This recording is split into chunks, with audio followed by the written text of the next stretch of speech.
Hello and welcome back to another episode of the Noobcraft server. I'm DarknessRoaming, and I've been a little busy. You'll notice we are here behind my base. My base is on the other side of that mountain right there where the sun's rising. And we're in kind of this desert behind it. And I've got another portal here. And this is what I've been working on all week. It is an iron farm. I've patterned it after one of Logicalgeekboy's designs, and I'll put a link to that video in the description. But yeah, I made a few changes because I noticed some things happening while I was getting this built, and yeah, this is really cool. So in last episode I kind of outlined some builds I want to do, and I know in the first episode I said I wanted to do all of the builds, or all of the farms rather, and you really can't do a whole lot of farms without some iron. You just need a ton of iron for redstone and making the redstone devices that'll power the other farms. And yeah, so this is the first thing on my agenda after that. So I'll go into a little bit of detail. It took me a few days to build, so I don't have a time lapse. But these are all 4 individual pods with 3 villagers in each pod and like a spawning chamber above them. And then I've got a central mob, and I'll kind of go over that part of it. Down here, you'll notice I've got some cats. I accidentally created a village. I was going to do 2 layers, and so I bred up 24 villagers, but then stuff happened, and I went with 1 layer only, and I think I don't need to do a second one, because this is going to produce more than probably I can use. So there's a village over here. It's where I took my original villagers from, and there was a few left, so I just kind of took the rest of them and boated them over here. And I demolished the village, well, most of the village. I've still got a few buildings. And I created a place, a platform, because I didn't want to have to take the water out yet. I think that might be on my list of things to do. Maybe put like my squid and fish farm over here rather than over at my base, because it might probably be easier to control the spawns over here. I have a pool party of golems over there. Some of my server mates, when they were over here, pushed some of the golems into the water, and they just kind of all collected here. I don't think they actually walk off the edge of platforms. But those are the golems that spawned when I was creating my farm.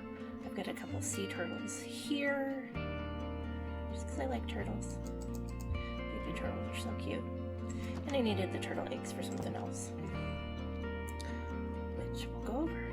But I've got cats all over the place. I kind of put a perimeter around to keep mobs out, so maybe I wouldn't get any more golem spawns. And I took out everything from the runs.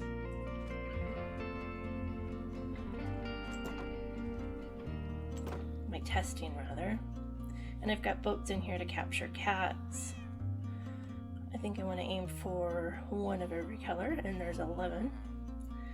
So in the first real test of this farm, and I'll go over the farm in just a little bit, but in the first real test of all 4 pods up and running, I ran it for an hour and a half, and I got 1,874 ingots. So 3 stacks plus 3 stacks of iron blocks. You need 9 stacks or 9 ingots to make an iron block. So I've got 3 stacks of iron blocks plus some. And I didn't save the poppies because who cares about the poppies? I've been putting in poppies in here, and they go down into the composters and make bone meal.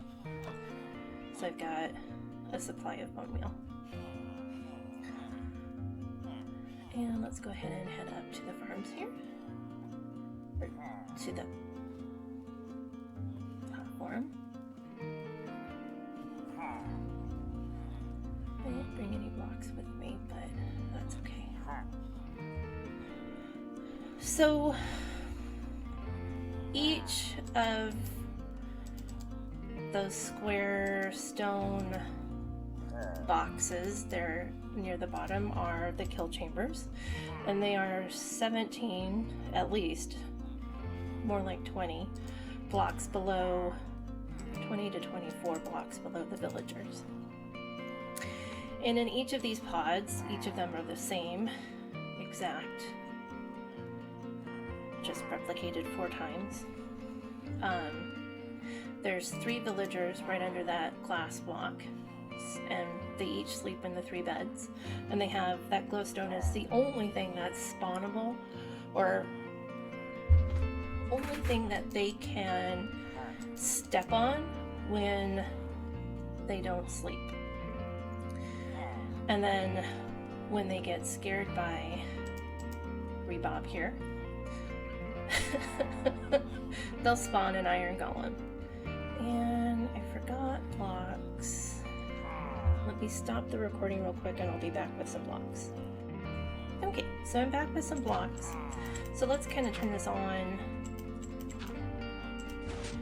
And it can go while we're talking. So in here, I've got Rebob.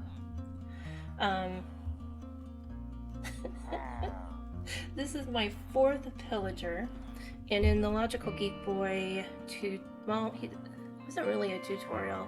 It was how to build an efficient iron farm, and he was going over the different mob types or enemies, and pillagers have the biggest range, and so they're the only ones that can work in this setup. They have oops, sorry Bob, Rebob. They have a 15 block radius. Other mobs like zombies and evokers and all of those have a shorter range. So zombies have like an 8 block range, so they need something much closer. The villagers need to be much closer to this guy in order for them to spawn iron golems. And how it works is when he bobs up or jumps up, they see him, they get scared, and then they spawn an iron golem above them or below them, depending on how far away that spawning platform is. The easiest one is right above them. And then so long as a golem isn't within 17 blocks of the villagers, and that includes their feet when they're on the bed. So that platform is 17 blocks away from that foot. And this platform is 17 blocks away from that foot. So long as the golems are 17 blocks away from the villagers you want to spawn, they should spawn another golem. And Logicalgeekboy just had he just had water sources along this edge and they ran out that way. I found the golems were getting stuck, and so I did an additional water source right above that in the corners to just kind of push them towards the center and give them some momentum off. So at nighttime, villagers like to sleep, and other iron farms, if you don't let them sleep at least a little bit, like they're doing here, and pop back, they won't continuously spawn iron golems. And so how this works is he bobs up and down, and he gives them that break when he bobs down. And so they're able to sleep for just a minute, or, well, not a minute, for a few seconds. And you see we've got iron golems spawning, and then they'll fall, and then they head into the lava. And so what happens is when they fall down here, the villagers can't detect them, and so they're able to spawn another iron golem up here. And I've got that working on all 4 sides. And you need 3 villagers to spawn an iron golem, and they need to be scared with a mob. And so this is why in this setup only the pillager, this guy, will work, because he's got the biggest range and can hit all 4 from his little box in here. And as you notice, I've got an on-off switch. So I can turn this off when I don't want to have them spawn at the moment. And yeah, this is the coolest thing I've ever done. I wasn't quite sure I would be able to do that as I was getting this prepared, as I was building the platform down below. I had a raiding party or a scouting party kind of spawn right in that area. Just, I built the portal last, but, or not really last, but later. But I had a patrol spawn right in here, and I captured 2 pillagers.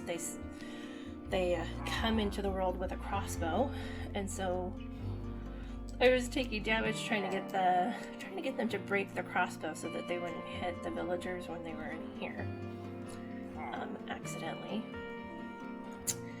And this is a glass platform. Iron golems can't spawn on a glass platform, or can't spawn on glass. They can only spawn on solid blocks. They can't spawn on the glowstone, so they wouldn't knock the villagers off or wouldn't spawn in those locations either. The villagers all have a glass block above them, and I put one out to the side because they kept falling off otherwise.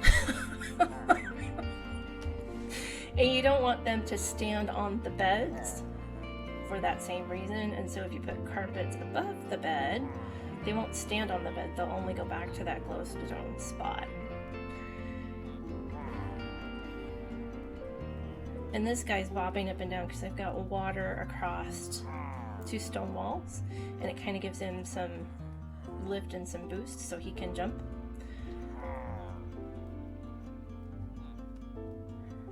And I still have villagers, so I was using this box here below on top of the platform for my villagers. Like I said, I initially bred 24. I've got about 6 left, and I only needed 12 for this particular layer. You only need 12 per layer, so 3 per pod. Each of these is from here to there is 1 pod, and I've got 4.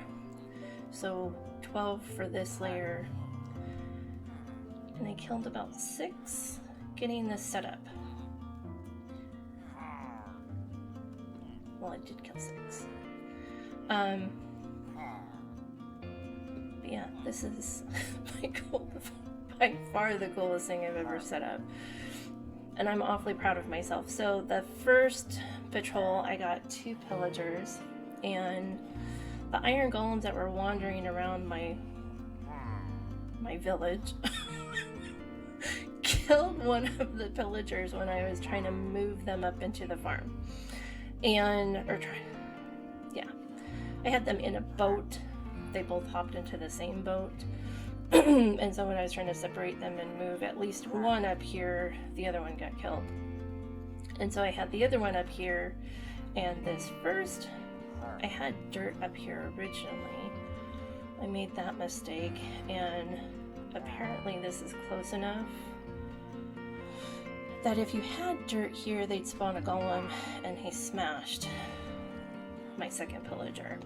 So I found an outpost and brought one in here. He does not have a light source. I don't think that really matters. Usually you'd have like a light source here in the middle. I think I forgot to put that back. I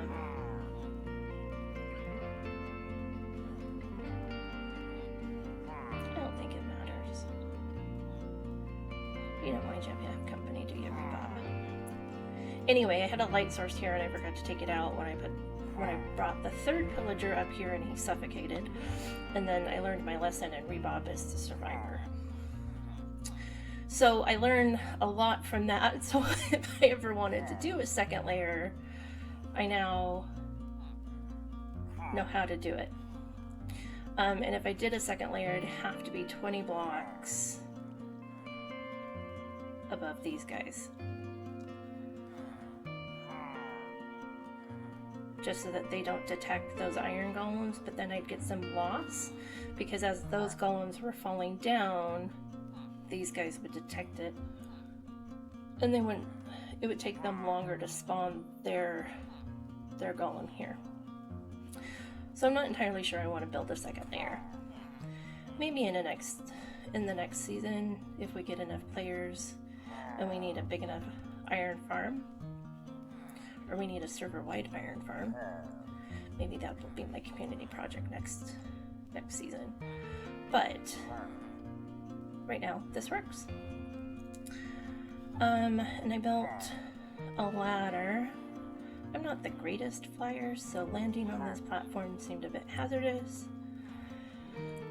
So I built some stairs and gave myself a glass walkway.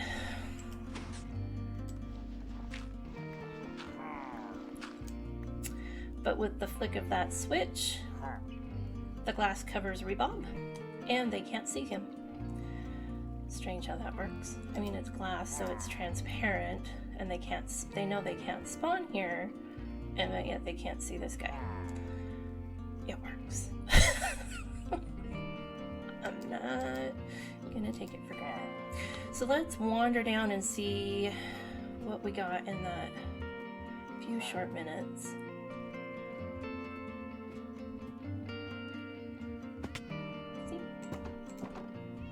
Villagers. And there's enough in there that they should spawn cats. So let's go ahead and make it daytime so we don't get any spawns while we're looking at this. Flip.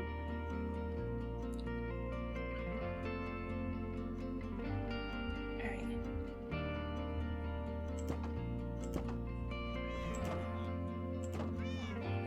Don't want them wandering away. I want them spawning kitty cats. Come on, Mr. Giant. So I have one here, a pretty brown boy. Anyway, so we got 40 iron and some poppies there.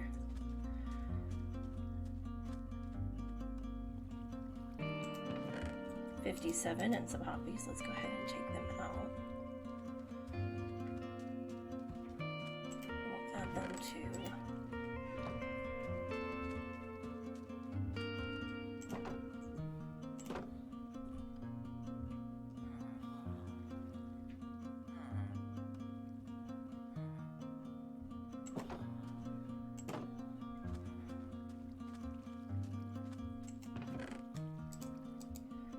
one there.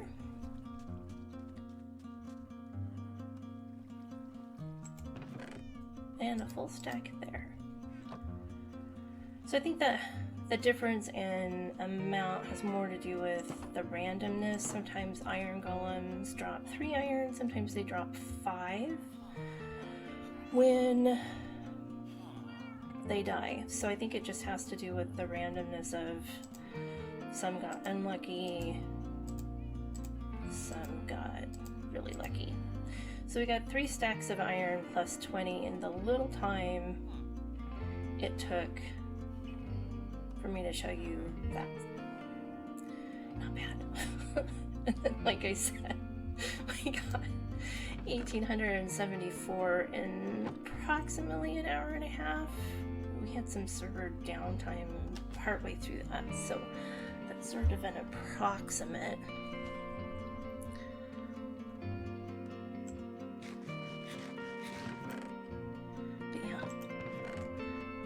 iron.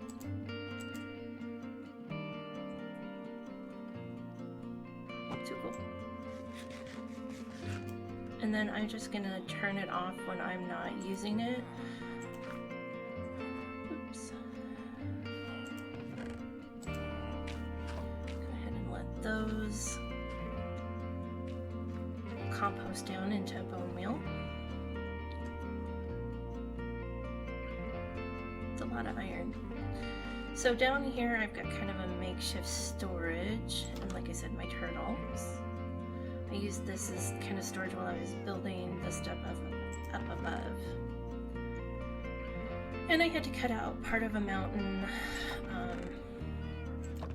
and I did some fishing during some downtime just because this is I had 22 blocks. I used 3 for some miscellaneous things, but this is the iron here that I got when I was building the farm.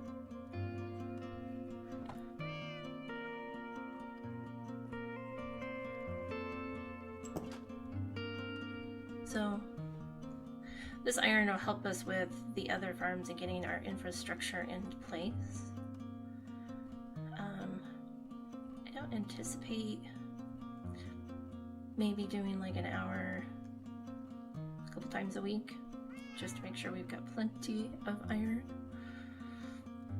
And at some point I need to get rid of those guys down there.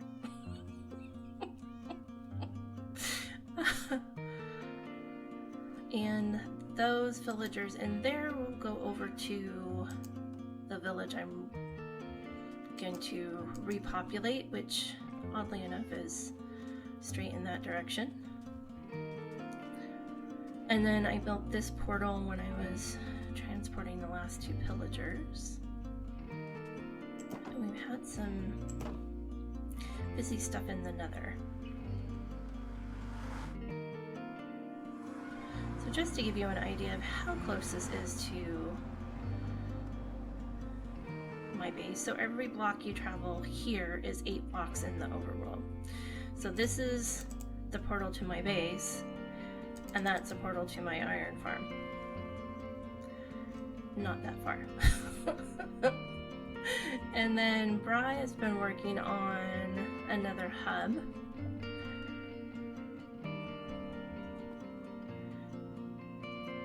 This is really awesome looking.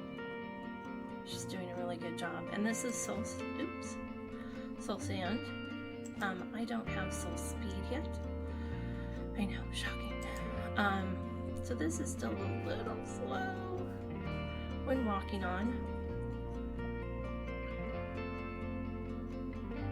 But it'll be good. So this is the end portal here. That's the shopping portal right here. That's Philema's portal, my portal, another one of my portals. Derp is over in that direction. And Bri is over here.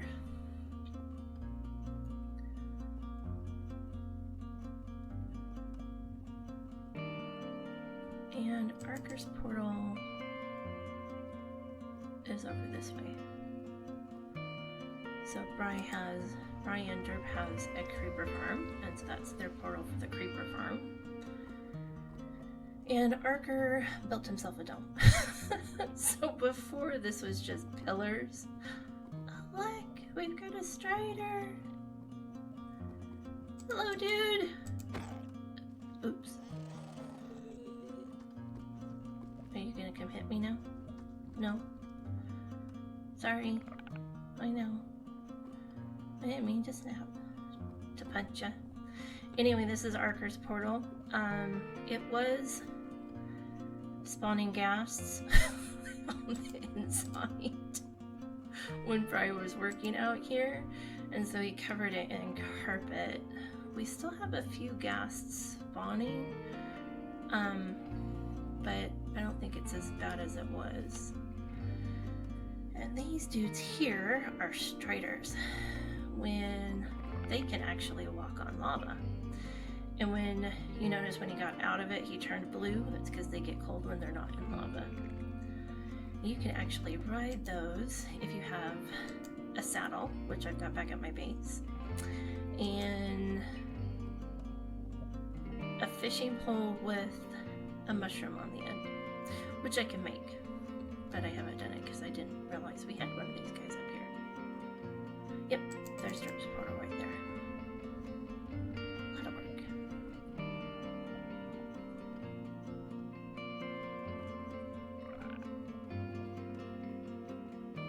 And it looks gorgeous. It's kind of an interesting tile with glazed terracotta. So terracotta comes in lots of different colors. And I believe this is a brown, yeah, brown glazed terracotta. So when you put brown terracotta in the furnace, it turns into glazed, this shape of glazed.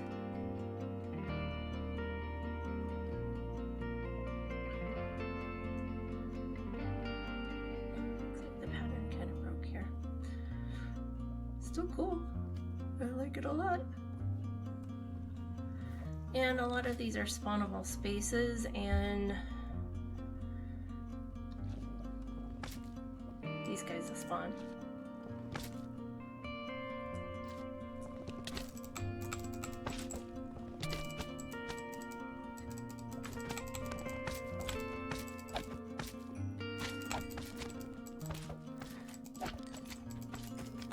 It's much easier when they're in my farm.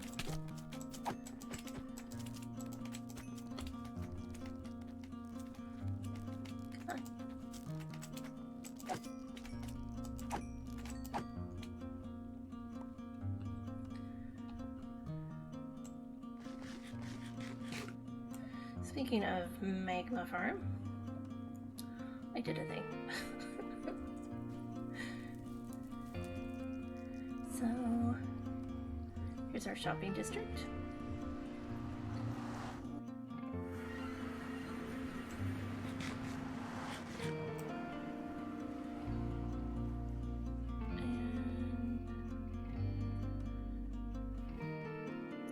So last episode I showed you I added new products to my stores, and I actually added one more between episodes. So I cleaned up the shop a little bit. I put the slime balls and the magma creams on the same wall, and I have lots of space. But I added season passes for experience, or experience only, or experience plus drops, which I'm calling all access. And I'm going to limit the drops per month because it does produce an awful lot, and what's the point of me putting these blocks in if everybody can get them for free all the time? I need to make a few diamonds too. So I put 8 in each. One pass was already bought from here. I took the diamonds out. Yay, I've got 5 diamonds again. But I've got 8 in here for the all season, or all access pass, and I put the coordinates in the name of the pass so that they know where it is. I also put these signs on the magma farm itself so that it's always visible. Nobody's bought the all access, but I bought the experience only, which is still cool.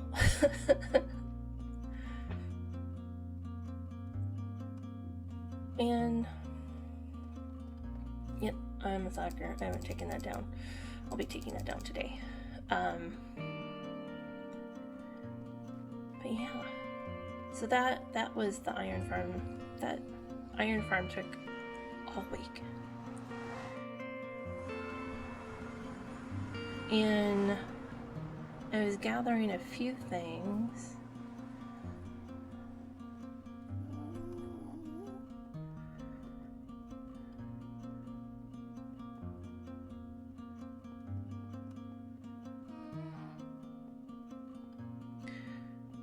So let's go in here, and I'll show you what I've got going on for the next project.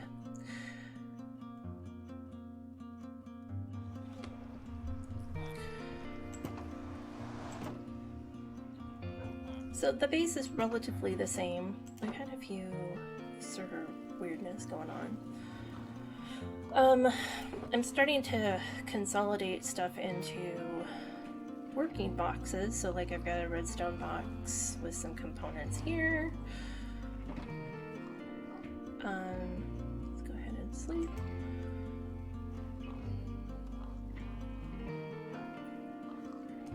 I'm trying to get things a little bit more organized. I created a box for all of my player heads. I accidentally killed a cat. I was making my iron farm and I accidentally killed a couple villagers. Yeah. The calico cat was in a boat with a creeper when I was trying to get the creeper without it exploding, and the cat sort of got whacked too.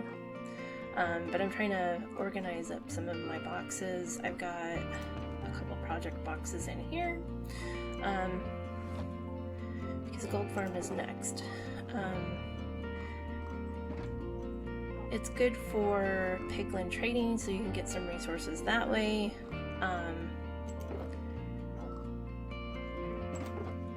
And I have a feeling gold and desert go together really well.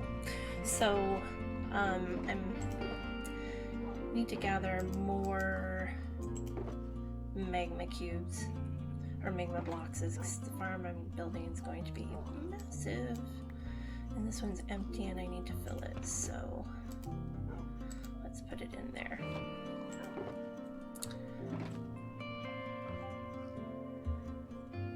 I haven't done anything else around the base. That iron farm took literally all week.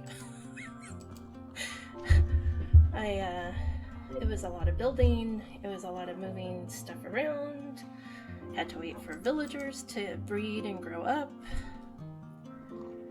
but it'll be worth it because we need iron for all of the redstone I want to do.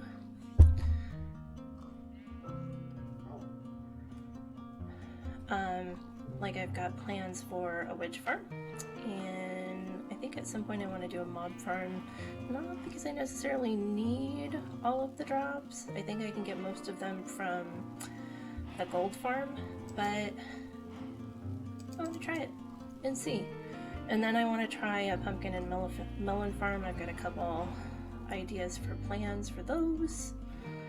I still need to rig up some slight automation for these manual farms. You can do like a dispenser with water that'll wash it all into a gully, and then you just pick up seeds and replant. Yeah.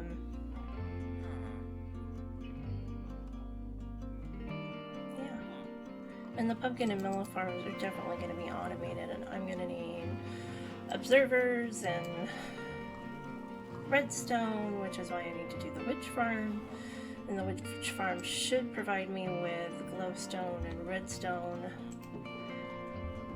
I've got redstone in here. I've got redstone over at the iron farm. Because I had to build rails to move the mob's farm. I originally tried doing bubble elevators, and that's when things went sideways, so I went with minecarts and rails. But yeah. That's it. That's what I've been doing this week. Pretty awesome. Lots more to come. Anyway, I hope you enjoyed this episode, and I hope you enjoyed seeing my iron farm. That is the biggest thing, the most complicated thing I've ever built, I think. And I am very, very geeked out about it. I will make sure and link Logicalgeekboy's how to build an efficient mob farm in the description so that you too can see what he went through. He did the science, he figured out how many blocks away you need to be and how many blocks mobs can affect themselves and arrange and all of that other stuff. he did the science, and then all we have to do is kind of follow what he laid down. And he's got some really cool looking iron farms in there. So this is only, the one I did is just the second most efficient farm out there. He figured out what the maximum efficiency would be, and then he tried to build farms that were around there. He's got a portal, another portal based one. That one has some weird tweaks that might not make it as efficient as it was when he made the video. But yeah, it was a cool video, and his design inspired me, and I made a couple of changes. His doesn't have the platform. I'm not a great flyer. I need the platform. So I did a platform with ladders, and then I added some water to each of the spawning platforms for the golems, just because I saw they were getting stuck on the sides. Anyway, I hope you have a wonderful rest of the day and you enjoyed this. If you did, make sure and give me a like. Let me know you liked it or you disliked it. And have a wonderful rest of the day and a wonderful week. See you next time. Bye-bye.